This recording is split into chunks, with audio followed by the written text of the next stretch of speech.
everyone to another video. Today is the day that I posted episode 6.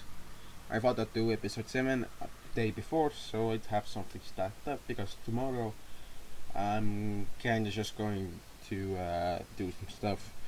I'm not gonna be back at home for a bit, but I promise I'll make more videos. And well, I'm not gonna stop making videos, so yeah. But welcome to Human Scenario. For me right now it's almost 3 p.m. and let's get straight to it. Now, as we can see, the Neanderthals and the Sapiens have a kind of, well, divide between them currently. But what will break that divide is when Neanderthal people started to, yeah, I know there's a lot of new villages, don't mind them. I placed them in a video that I actually kind of just deleted, so yeah. As you can see, the one area is very dotted.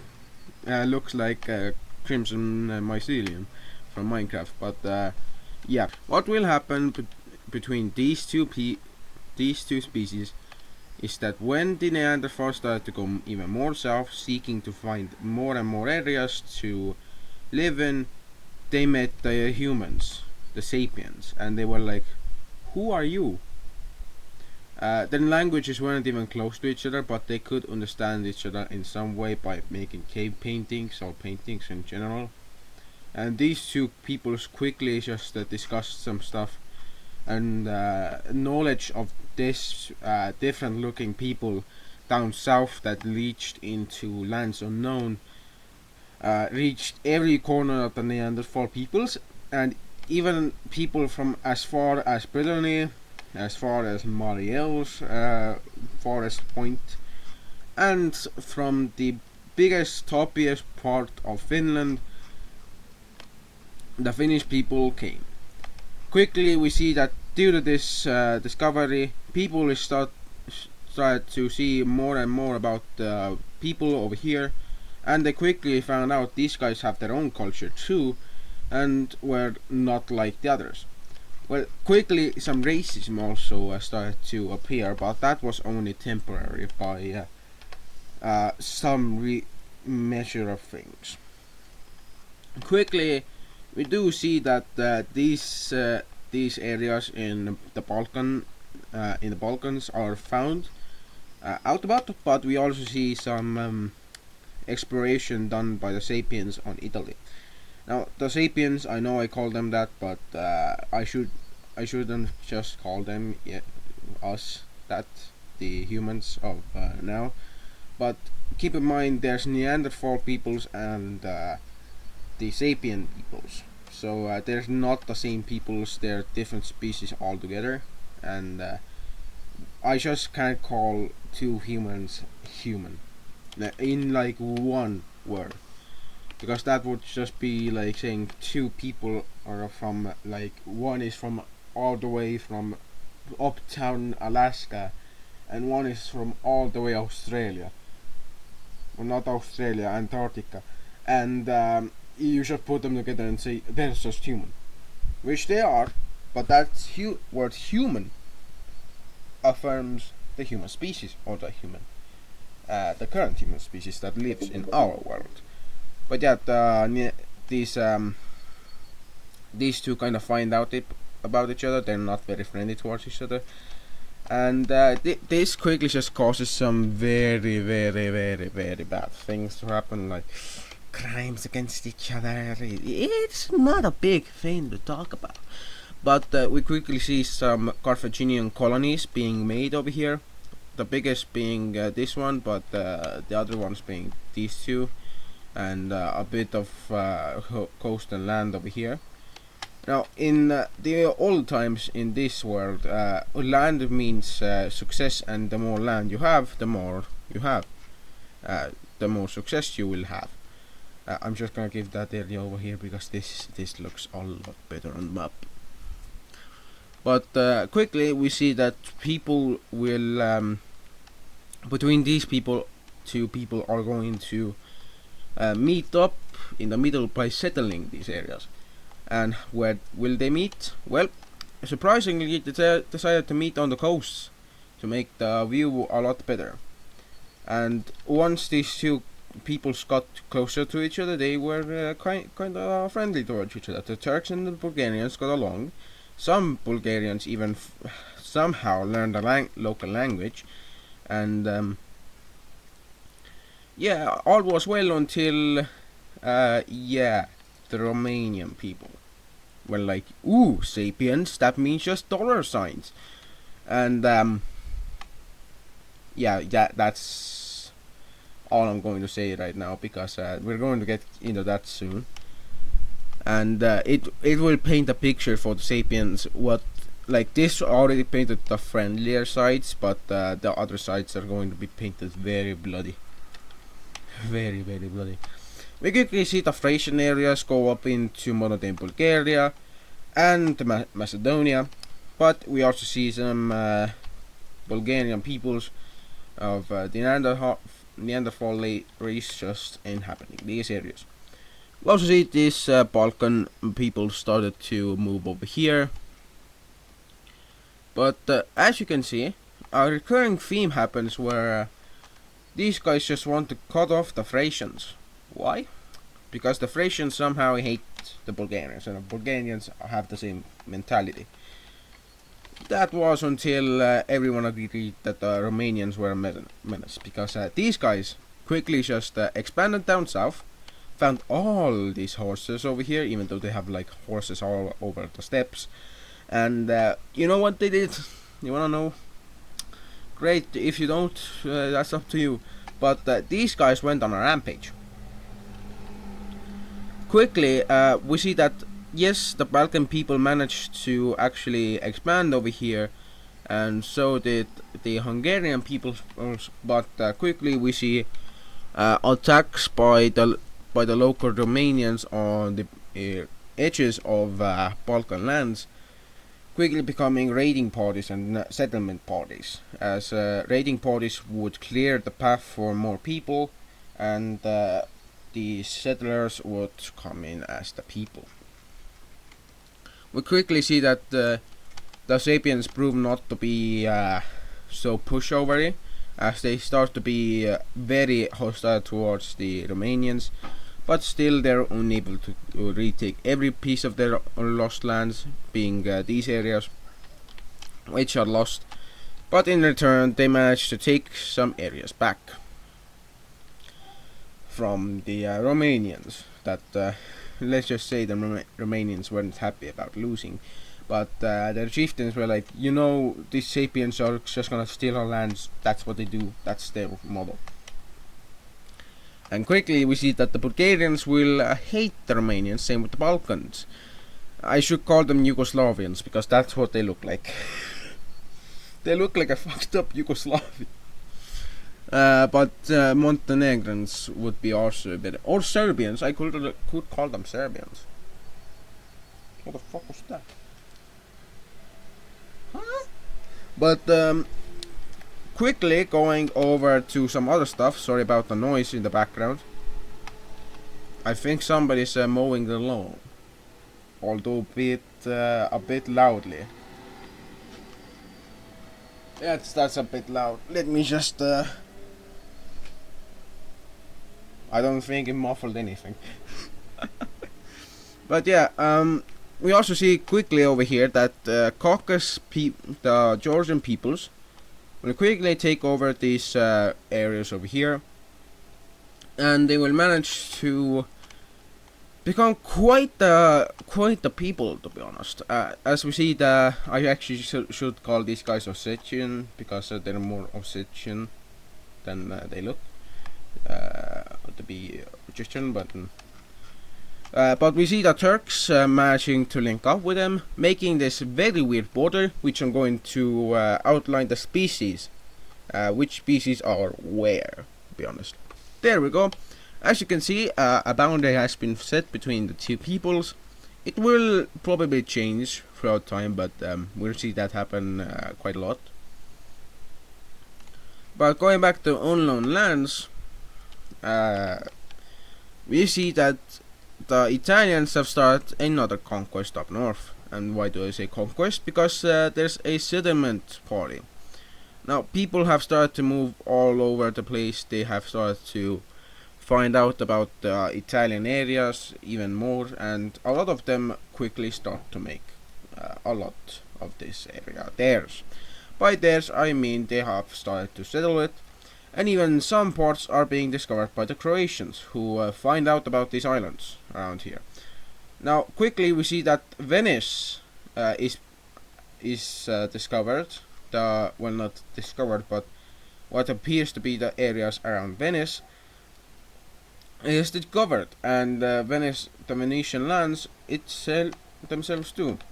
But we quickly see that after all of this, a big feud between the Carthaginians and the Italians starts, and quickly causes a few tribal wars.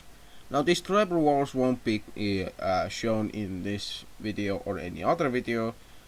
That's because I don't want to, but also because they are so large, it causes like 50% of the deaths during like the very specific age area. Now this, all of this takes place not around, well, this and this, this takes place around the time that this and this guy met up, but this takes place around when these two start to fight with each other. And that's around 4 years of time.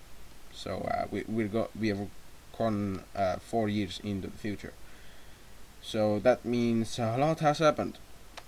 But continued exploration throughout five more years leads up to a very shocking discovery of there being nothing here except for land, and the two sapient peoples that thought they could only travel by water now think they can travel by land, but only barely.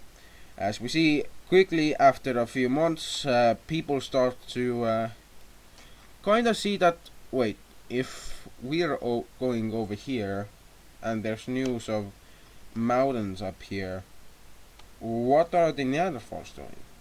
And turns out the Neanderthals are doing what they're doing, but just a bit different, and that's just discovering more about the areas over here, and the discovery of the island over here that also led up to all of this over here. Bing bong bing, you are discovered, and ding dong dong, you are now more discovered. As the Swedish people have so far not cared about anything that happens here.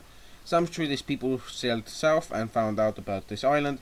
Although they did find out about it, they don't have the people to settle it, and they only have the people to settle these areas.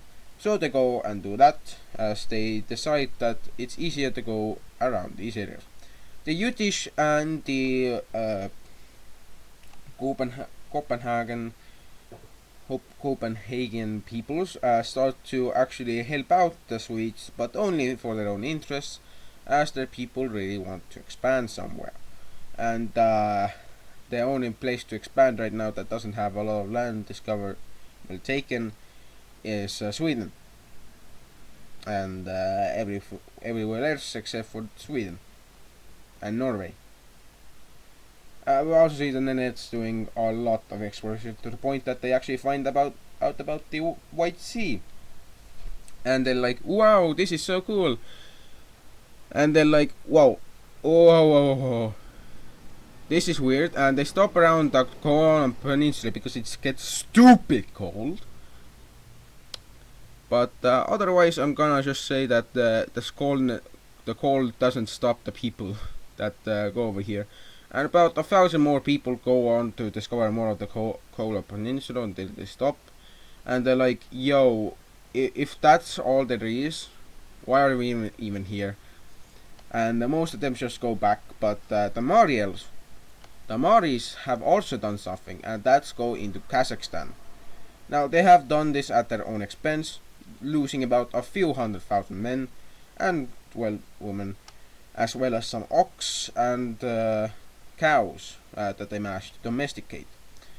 but at the cost of that, they also met the deserts of these areas, and they don't. And when they did, they were like, "The hell is this?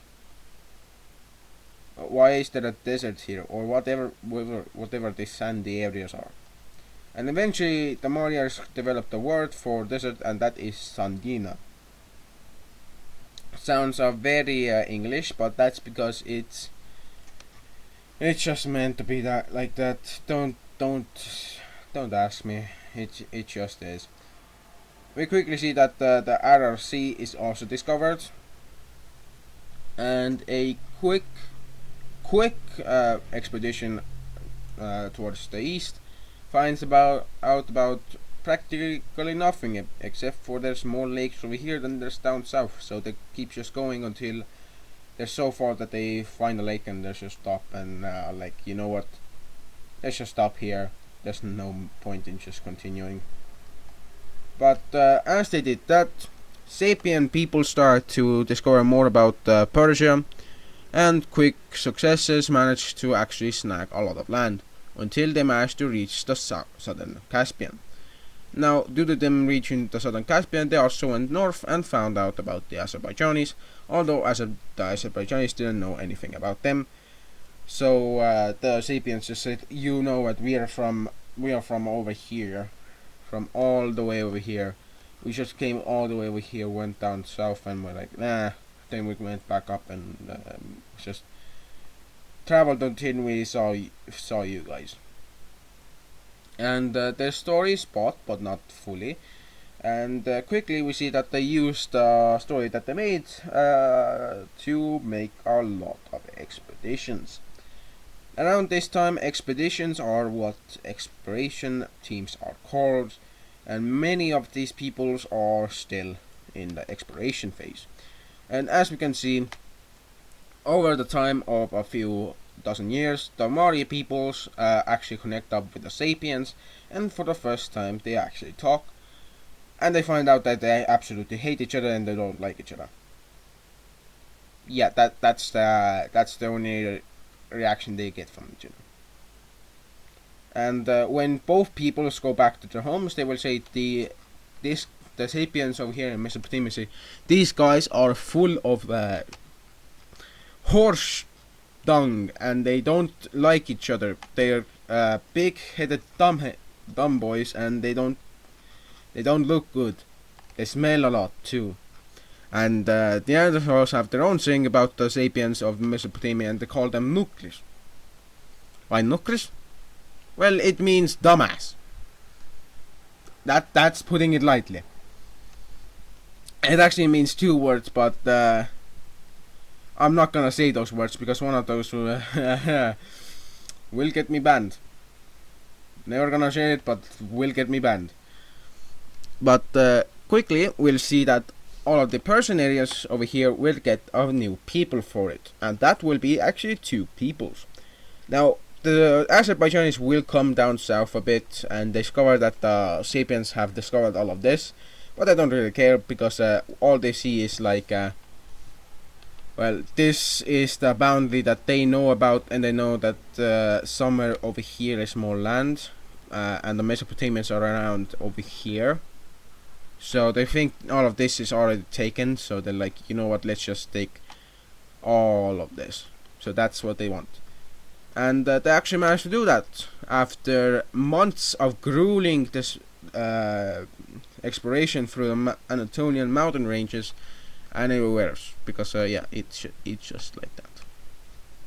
Going also to Africa real quick, we see that exploration goes well for the Nigerians, as finally they have managed to get enough people in their lands to start to explore outside. And due to the extra amount of bananas and other things over here, they find out that not trying to make a joke here, but a monkey yeah, they're not black, they're not colored black. They actually are kind of black, but they're more like Latinas black, Latina skin color, because the more north we go, the more black.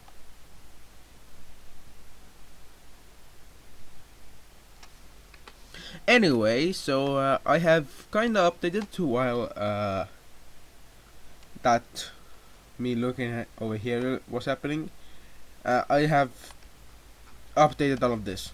So yeah, so we have the official northern, central and eastern Maoris, but that's actually the Inuits or Inuits. This is this is say this is the Inuits. This is the western and this is the eastern Maoris.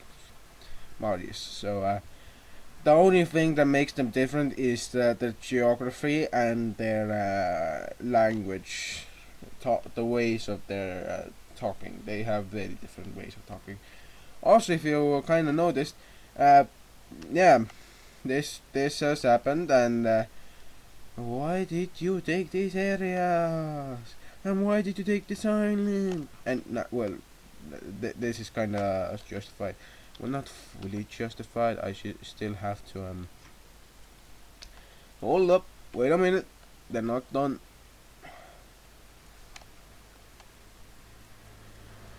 Alright. Bloop. And done. This looks already a lot better than it did before. But yeah, quickly going into the Persian areas, as we can see there are the northern and the southern Persians. And looking at the southern Persians, they have kind of a Arab infestation. But we'll go over to the Kazakhs, because the Kazakhs and Eastern Maoris and the Western Maoris, these two like each other. These two hate this guy, and this guy hates these two because, well, yeah, they just do. And don't ask why this thing is who this is. I don't know. Well, I know if I click on the job. Yeah, I genuinely don't know who they are. I could call them Central Siberians. I'm just gonna call them Siberians. And there's also the Sami peoples. The Finnish have expanded. We have the Norwegians now, that kind of the Utics, but different. But yeah, let's get to some more things that will happen. And one thing that will happen for sure is this discovery that if you guys link up over here, like so, not like so,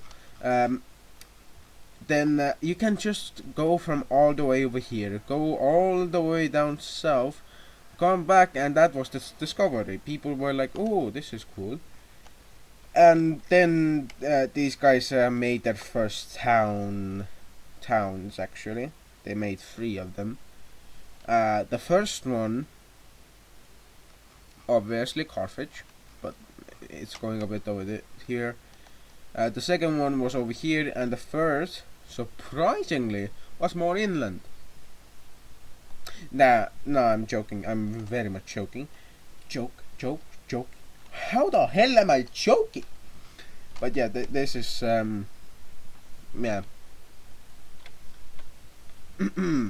Forgot to make a few villages. Forgot and forgot. I forgot. But as we can see, the Italians have become fully Italian. Italiano pompalaia. But yeah, they have due to this expansion down south, they've gotten more areas to inhabit and more people to inhabit those areas. And quickly, we see the first inter-Carthaginian warfare happening, where these two villages go on and attack each other, leading to this one, actually this one kind of getting destroyed. And due to this guy's weakness, this guy kind of tried to attack them, but they managed to repel and destroy them. So yeah, and these two kind of just well, like, yo, if you don't attack us and we promise not to attack you, will you not attack us? And this guy was like, I won't attack you, but I will attack you, and they destroyed it. and they quickly used the resources they got from it to yeah, they kind of made one of the four towns of that. But there's also a town for these guys. The Berbers or the Libyans. Well, these are the. I don't know what to call these guys. Like. Not like that. Not like that. Yeah. This makes a lot more sense now. These are the Libyans. Yeah. But as we can see, the Carthaginians aren't done. And by done, mean done. Done. And by done, I mean they have just gone and discovered Malta. And that's all they discovered after going over here and being like, wow, this is cool, let's just discover more areas in the desert. And they did that for a while until they kind of got bored of doing that, and they just went back to seeing what's on the coast. And that eventually led them to Morocco. But like all good people, they found out about Gibraltar quite fast. They did not go over there for a while, for like 5 years. I don't know how long this video has been in like this word's years, but let's say around 28 years have gone by, and this is the 29th that we're looking at. So 30 years. Going to year and time. So it's 661, 662 currently, or 662, and as we can see, the Lisbonian areas are found, and quickly we see that Valencian and even Madridian, Madridian. It's like Meridian, but just Madridian. Sound, it just flows off the tongue. It's that's how good it is. Then we have the Galician areas being found by the Sapiens, and eventually we have the Sapiens just stopping at these areas, which are near the Basque areas, but not fully.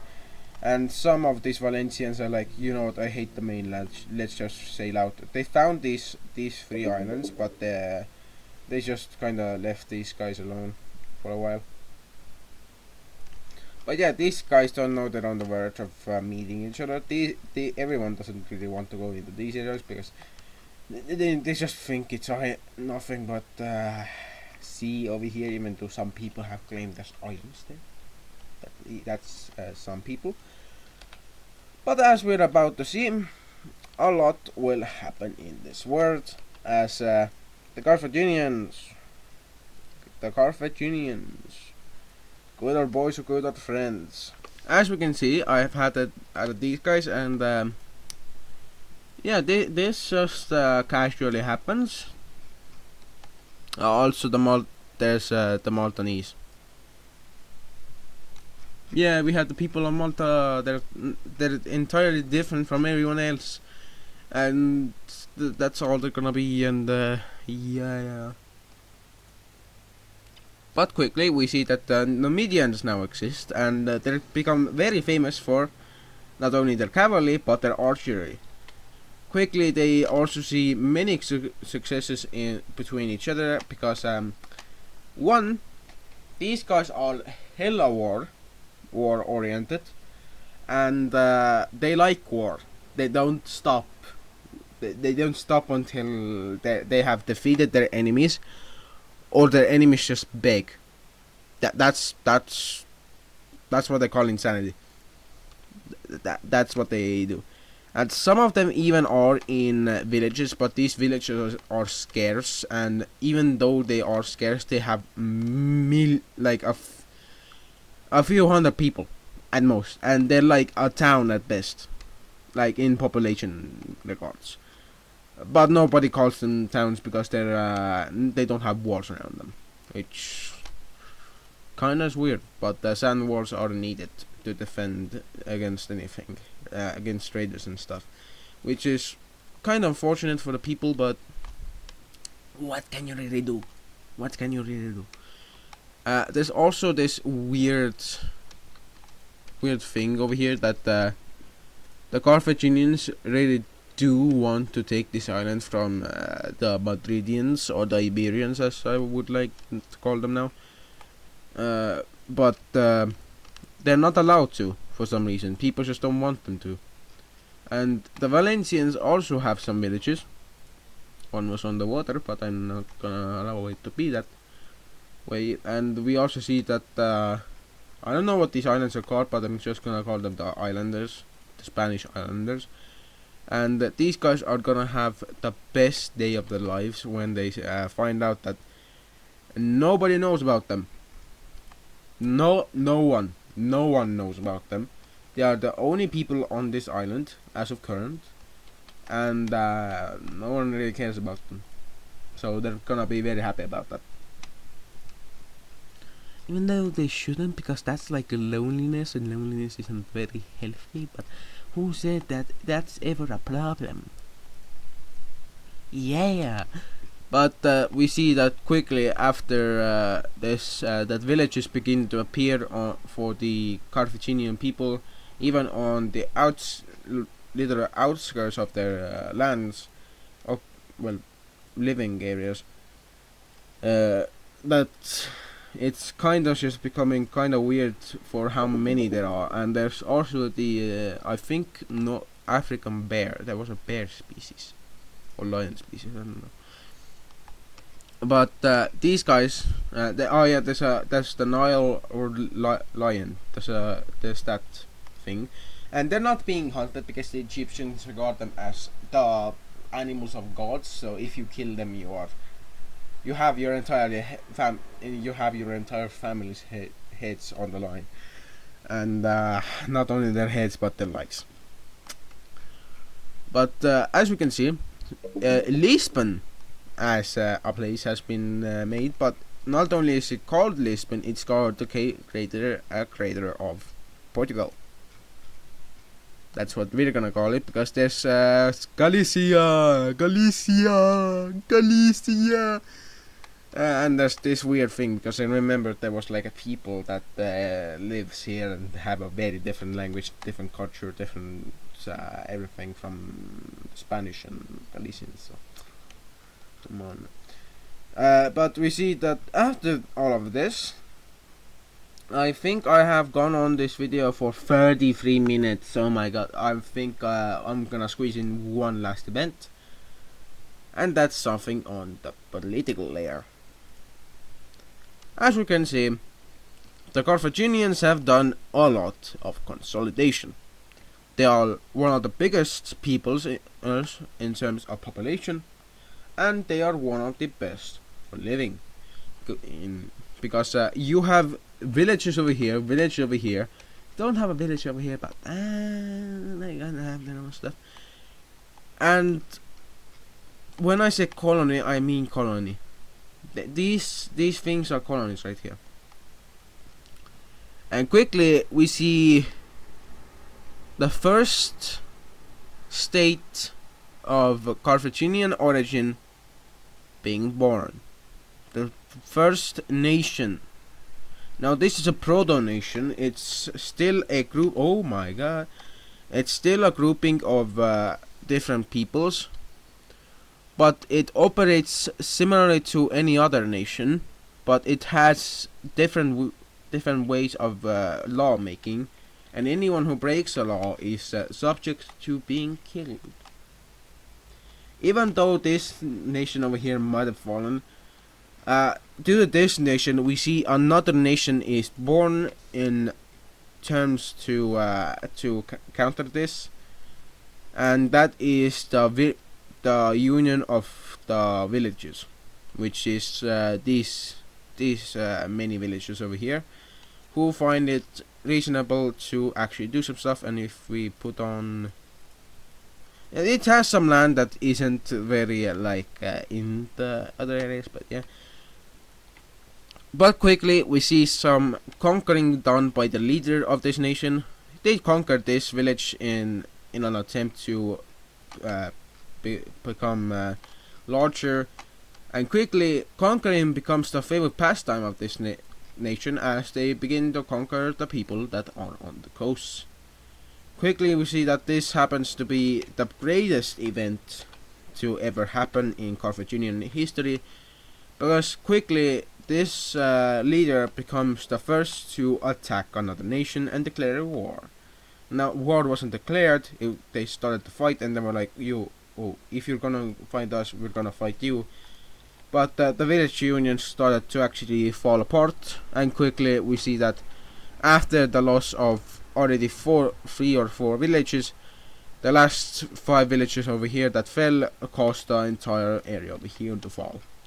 This leader becomes known as the great leader of the old southern Carthaginians, and becomes the catalyst for more nations to be born. We see a very large nation consisting of 3 towns, and if I were to count all of these villages, I would definitely have a seizure, but I'm gonna try 12 villages, and they also kind of just took a bit of these areas because why not?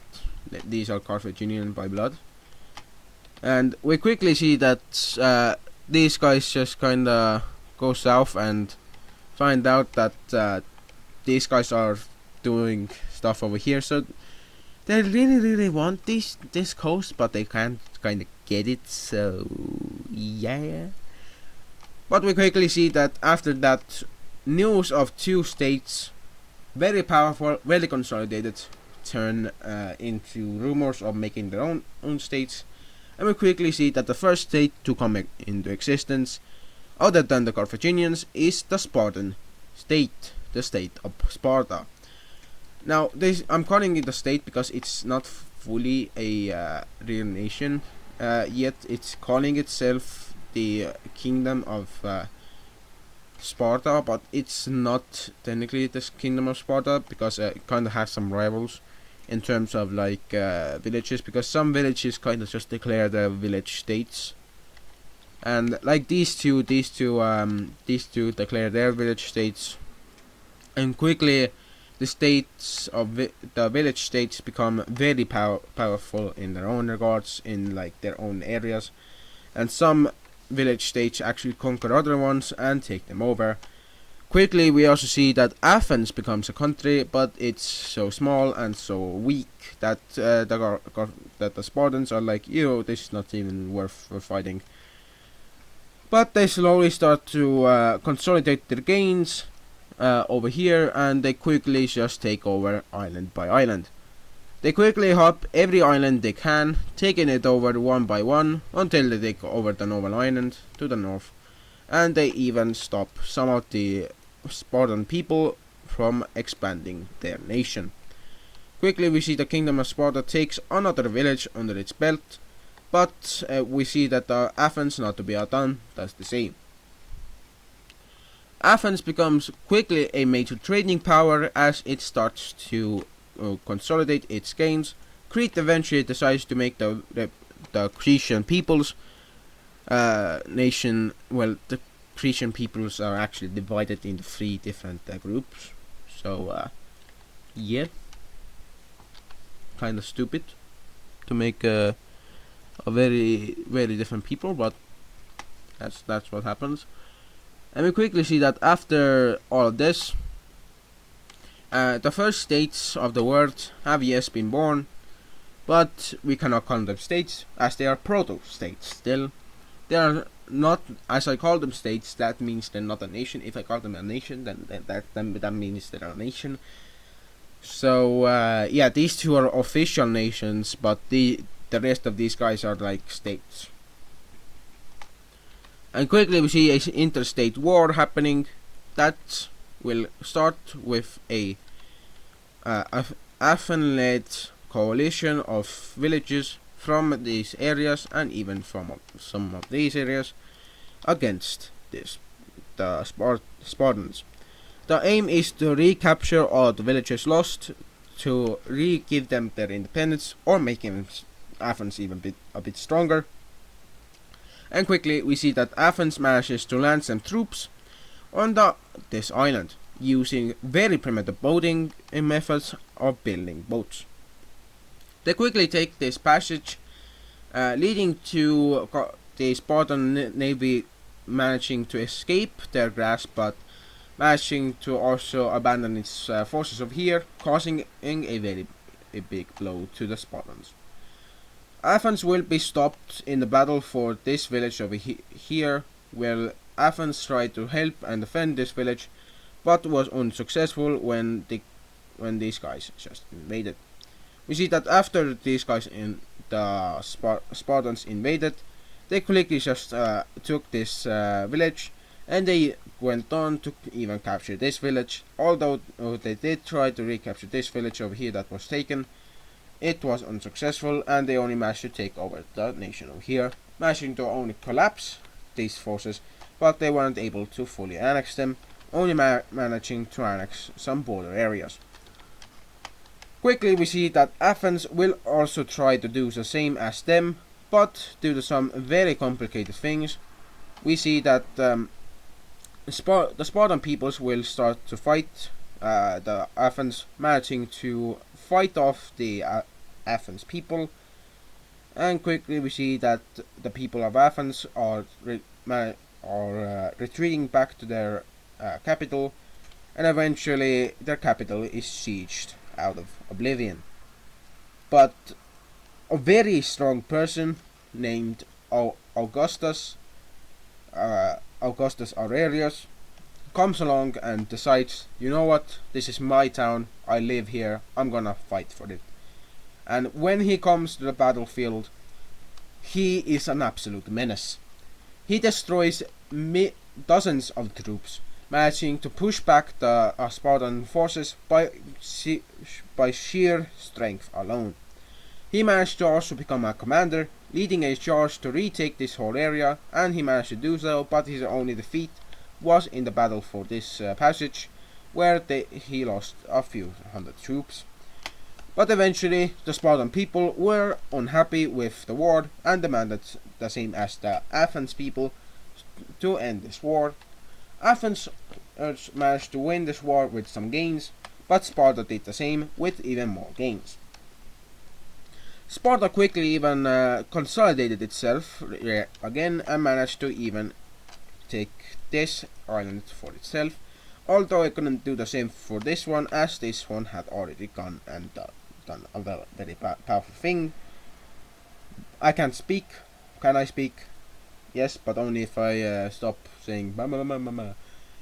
But yeah, we see that this village people have managed to capture this town over here, becoming the first to capture a town in like a long time. Maybe the first village state to capture a town at all. As towns are known as the biggest settlements around this time, cities are not even thought of yet, as nobody sees the reason to make too large places to live, because one person already tried that in Mesopotamia, because he's tried that like over here, and his entire city plan almost failed and collapsed on him. So yeah. But as we can see, the Spartans and the Athens have developed a grudge against each other, and these island areas are quickly put under, well, on occupation, as both sides claim the islands, but eventually a treaty comes into place, where Athens gained the majority of these two islands. And as we can see, Sparta walks away with less land than it desired, even though it managed to make some gains back over here when it decided to go on another campaign. The people of Athens managed to actually outwit them and outsmart them by actually managing to take these three villages. Sparta was very angry at their loss, but they were even more angrier when newly made states like this one over here decided to join into the Athens bloc, known as the Bloc of Athens. The block of Athens managed to actually become, well, very wealthy, as it's a trading block made by the people of Athens. It's likely actually not called a block, but it's like a company of sorts. You kind of just invest in it, and these guys will go and trade along any part of the world they can. Some of these people will even go as far as to trade over here for some exotic bear skins or exotic other things. But we see that quickly Numidian the people of Numidia will actually start to find themselves in quite a speakle, speakle.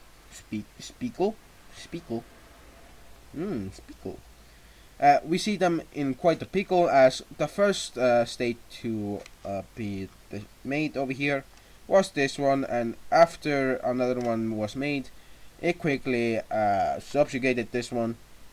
As you can see, this guy just was a bit stronger than this one, and kind of had to just destroy them. But I think that will put an end to the video. This is probably one of, if not the longest videos. I have to wrap this up, so quickly I'll do the outro, and yeah.